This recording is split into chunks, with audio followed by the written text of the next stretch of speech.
ഓണത്തിന്റെ തുടക്കം തൃക്കാക്കരയിൽ നിന്നാണ് എന്നാണ് പൊതുവെ കേൾക്കുന്നത്. തൃക്കാക്കര വാമനമൂർ ക്ഷേത്രത്തിലാണ് ഓണച്ചടങ്ങുകൾ ഏറ്റവും പ്രധാനമായി അതിന്റെ ഈ വാമനമൂർത്തി ക്ഷേത്രങ്ങൾ അത്തരത്തിൽ വേറെ ഉണ്ടോ എന്ന് തന്നെ സംശയമാണ്. അത്തരത്തിൽ വലിയ ആഘോഷമാണ് തൃക്കാക്കരയിൽ നടക്കുന്നത്. നമുക്കറിയാം വാമനന്റെയും മഹാബലിയുടെയും ഒക്കെ പ്രാധാന്യം അറിയാം.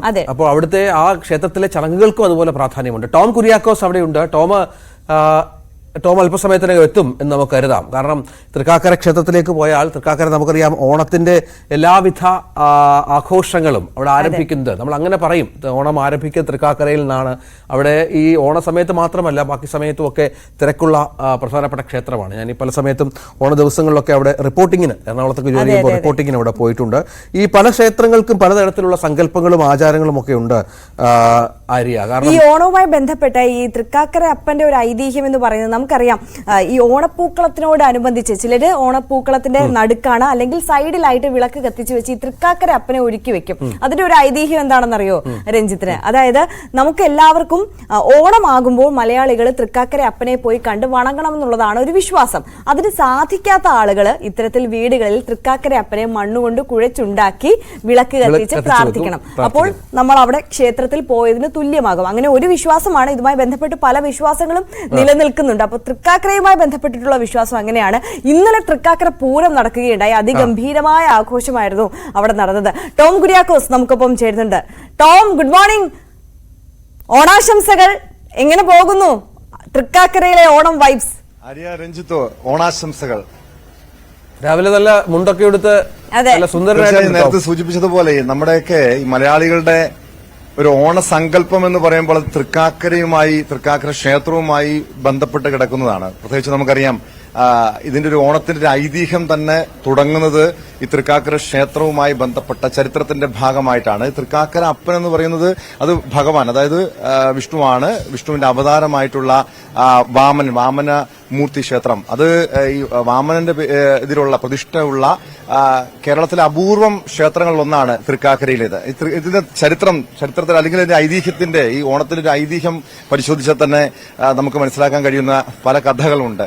അതിലൊന്നാണ് ഈ വാമൻ മഹാബലിയെ ചവിട്ടി താഴ്ത്തുന്നു അല്ലെങ്കിൽ പാതാളത്തിൽ ചവിട്ടി താഴ്ത്തുന്നു എന്ന ചില ഐതിഹ്യങ്ങൾ, കഥകളൊക്കെ ബന്ധപ്പെട്ട് കിടക്കുന്ന തൃക്കാക്കര എന്ന പേര് പോലും തിരുകാൽക്കര, അതായത് ഭഗവാന്റെ പാദസ്പർശമേറ്റ ഭൂമി, മണ്ണ് എന്നൊക്കെയാണ് ഇതിന്റെ ഒരു ഈ പേര്. തൃക്കാക്കര, ഈ തിരുകാൽക്കരയാണ് പിന്നീട് തൃക്കാക്കരയായി മാറിയെന്നൊക്കെയാണ് ചരിത്രം. അങ്ങനെയുള്ള പല കഥകളും ഉണ്ട്. അതുകൊണ്ട് തന്നെ ഈ ഓണവുമായി ബന്ധപ്പെട്ട് പറയുമ്പോൾ നമ്മൾ ആദ്യം ഒരുപക്ഷെ പറയേണ്ടത് തൃക്കാക്കര ക്ഷേത്രവുമായി ബന്ധപ്പെട്ട കാര്യങ്ങളാണ്. അതിന് നിരവധി ആളുകൾ ഇവിടെ രാവിലെ തന്നെ കഴിഞ്ഞ 10 ദിവസമായി ഇവിടുത്തെ ചടങ്ങുകൾ നടക്കുന്നുണ്ട്. തൃക്കാക്കര ക്ഷേത്രത്തിലെ ഓണത്തിന്റെ ചടങ്ങുകൾക്ക് തുടക്കമാകുന്നത് തന്നെ തൃക്കാക്കര ക്ഷേത്രത്തിലെ ഉത്സവത്തോടനുബന്ധിച്ചാണ്. അതായത് അത്തം നാളിൽ ഈ അത്തച്ചമയത്തിന് തൃപ്പൂണിത്തുറയിലേക്ക് ഇവിടെ നിന്നാണ് ചടങ്ങുകൾ ആരംഭിക്കുന്നത്. പിന്നീട് 10 ദിവസം നീണ്ട്, മുൻപൊക്കെ അതായത് വർഷങ്ങൾക്ക് മുൻപ്, പതിറ്റാണ്ടുകൾക്ക് മുൻപ് 1 മാസത്തോളം നീണ്ടു നിൽക്കുന്ന ചടങ്ങുകളായിരുന്നെങ്കിൽ പിൽക്കാലത്തത് 10 ദിവസം നീണ്ടു നിൽക്കുന്ന ചടങ്ങുകളായി ചുരുക്കുന്നു. അങ്ങനെയാണ് ഈ അത്തം നാൾ മുതൽ തിരുവോണ നാൾ വരെയും പിന്നീട് ഇതിന്റെ ചടങ്ങുകൾ മാറുന്നത്. ഇന്ന് ആറാട്ടോടുകൂടി ഇതിന്റെ ചടങ്ങുകൾ അവസാനിക്കുകയാണ്. നിരവധി ഭക്തജനങ്ങള് ഈ ഓണത്തിന് ഒരു നല്ല ഐശ്വര്യമുള്ള ഒരു വർഷത്തിന് വേണ്ടി ഇവിടെ എത്താറുണ്ട്. എനിക്ക് തോന്നുന്നു എവിടെ നിന്നാണ് വരുന്നത്? ഞങ്ങൾ ഒബ്രോമാളിന്റെ അടുത്ത്, എടപ്പള്ളി. എല്ലാ വർഷവും വരും? എല്ലാ വർഷവും ഇവിടെ വരും. എങ്ങനെയാ അതൊരു ഐശ്വര്യത്തിന്റെ? നമ്മൾക്ക് ഓണം എന്ന് പറയുന്നത് തൃക്കാക്കര അപ്പനാണല്ലോ. അപ്പോൾ അതിന്റേതായിട്ട് നമ്മൾ എല്ലാ വർഷവും ഓണം മെയിനായിട്ട് തൃക്കാക്കരപ്പന വന്ന് വണങ്ങി അതിനുശേഷം മഹാവിഷ്ണുവിന്റെ അവതാരമാണല്ലോ. ഈ ശേഷം നമ്മൾ വീണ്ടും ഓണാഘോഷത്തിലേക്ക് കിടക്കുക, തിരുവോണാഘോഷത്തിലേക്ക് കിടക്കുക. അതിനുശേഷം നമ്മുടെ സദ്യയും ഓണസദ്യയും എന്തുകൊണ്ടും മലയാളികൾക്ക് ഏറ്റവും, അതല്ല ലോകത്തിന് തന്നെ മാതൃകയായ ഒരു ഫെസ്റ്റിവലാണ് ഓണം. സർവ്വജാതി മത വ്യത്യാസമില്ലാതെ എല്ലാവരും ഈ ക്ഷേത്രത്തിൽ വന്നുകൊണ്ട് ഓണം നല്ല രീതിയിൽ തന്നെ ആഘോഷിക്കാൻ ശ്രമിക്കണം. മലയാളികളുടെ മനസ്സിലെന്നും ഒരു വല്ലാത്തൊരു അനുഭവമാണ് ഈ ഓണം എന്ന സങ്കല്പം. ഇതൊരു ഐശ്വര്യത്തിന് തുടക്കം അല്ലെ? ഇവിടെ നിന്ന് ഒരു ദർശനം. നമുക്ക് ഒരുപാട് മഹാമാരികളൊക്കെ നമുക്ക് പിന്തുടരുന്നുണ്ടെങ്കിലും നമ്മൾ അതെല്ലാം അതിജീവിച്ചൊരു പുതിയ പ്രതീക്ഷയോടെയാണ് ഓണത്തെ കാണുന്നത്. എല്ലാവരും വളരെ സന്തോഷത്തിലാണ്. എല്ലാവർക്കും ഓണാശംസകൾ. കുടുംബമായിട്ട് എല്ലാവരുമായിട്ടും മോന് വന്നിട്ടുണ്ട്, എല്ലാവരും ഉണ്ട്. എത്ര വർഷമായിട്ട് സാധാരണ പതിവായിട്ട് ഇങ്ങനെ വരും? ഞാനിപ്പോ ഒരു കല്യാണം കഴിഞ്ഞിട്ട് 16 വർഷമായി. ഇപ്പൊ ഞങ്ങൾ മുതൽ ഈ പ്രായത്തിൽ തൊഴിലിൽ ഞങ്ങൾ കൂട്ടുകാർ കൂടി വന്ന് ഇവിടെ കളിച്ചു വളരുന്ന ഒരു പ്രായം തുടങ്ങി. നമ്മൾ ഈ പ്രദേശവുമായി ബന്ധപ്പെട്ട് തന്നെയാണ് നമ്മൾ ജനിച്ചു വളർന്നൊരു നാട് തന്നെയാണ് തൃക്കാക്കര. അപ്പൊ നമ്മൾ ചെറുപ്പം മുതലേ ഓണം ഉണ്ടെങ്കിൽ തൃക്കാക്കരപ്പനെ വന്ന് കണ്ടിട്ട് ഓണം ആഘോഷിക്കാറുള്ളൂ. ചെറുപ്പം മുതലേ വരുന്നതാണ്. കുട്ടികളായ പ്രായം തുടങ്ങി ഇവിടെ വന്ന് ക്ഷേത്രത്തിൽ വന്ന് പോകുന്നു. മോന്റെ പേരെന്താ? സൗരവ്. ഇത്തവണത്തെ ഓണം എങ്ങനെയുണ്ട്? കൊള്ളാം. അടിപൊളിയാണ്. ആണ് എന്തൊക്കെയാ ഓണത്തിന്റെ ഈ തിരുവോണ ദിവസം എന്തൊക്കെയാ പരിപാടികൾ? എന്തൊക്കെയാ പരിപാടികൾ ഒന്നുമില്ല. അമ്മ വീട്ടിലൊക്കെ പോകും. ആ വേറെ എന്തൊക്കെയാ പിന്നെ കളികളൊക്കെ ഉണ്ടോ? കൂട്ടുകാരൊക്കെ ആയിട്ട് ഒന്നിച്ചു കൂടും.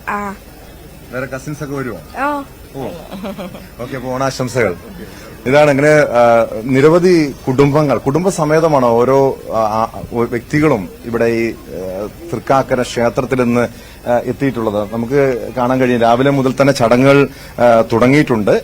വൈകിട്ടാണ് ഇത്, അതായത് ഈ തിരുവോണ നാളിൽ വൈകിട്ട് 6 കൂടിയാണ് ഇതിന്റെ ചടങ്ങുകൾക്ക് പരിസമാപ്തിയാവുക.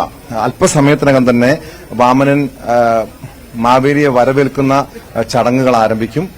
അതിനുശേഷമാണ് മറ്റ് ഈ ക്ഷേത്രത്തിന് ചുറ്റും വാമനൻ മഹാബലിയെ വരവേൽറ്റ് പിന്നീട് ഇതുവഴി ദർശനം നടത്തുന്ന ചടങ്ങുകളൊക്കെ തുടങ്ങുന്നത്. പിന്നീട് ഏകദേശം ഒരു 10:30 ഈ ഓണത്തിന്റെ, അതായത് മഹാബലി ചവിട്ടിത്താഴ്ത്തുന്നു എന്ന ഐതിഹ്യത്തിന്റെ ഭാഗമായിട്ടുള്ള ചടങ്ങുകൾ നടക്കും.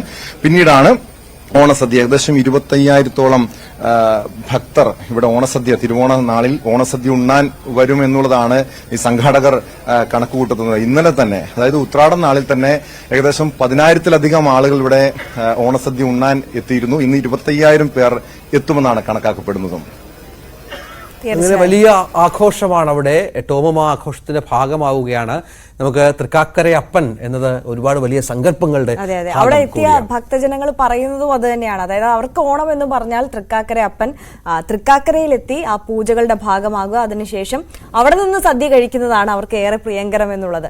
അപ്പോൾ അത് എറണാകുളംകാരുടെ ഒരു സ്പെഷ്യൽ ഓണം മാത്രമല്ല പുറം ജില്ലകളിൽ നിന്നൊക്കെ വരാറുണ്ട്. പ്രത്യേകിച്ച് എറണാകുളംകാർ തൃക്കാക്കരക്കാർ അത് മിസ് ചെയ്യാറില്ല എന്നുള്ളതാണ്. വലിയ സദ്യയൊക്കെ ഉണ്ട്, വലിയ ഓണസദ്യയൊക്കെ അവിടെ ഒരുക്കാറുണ്ട് ആ ദിവസം.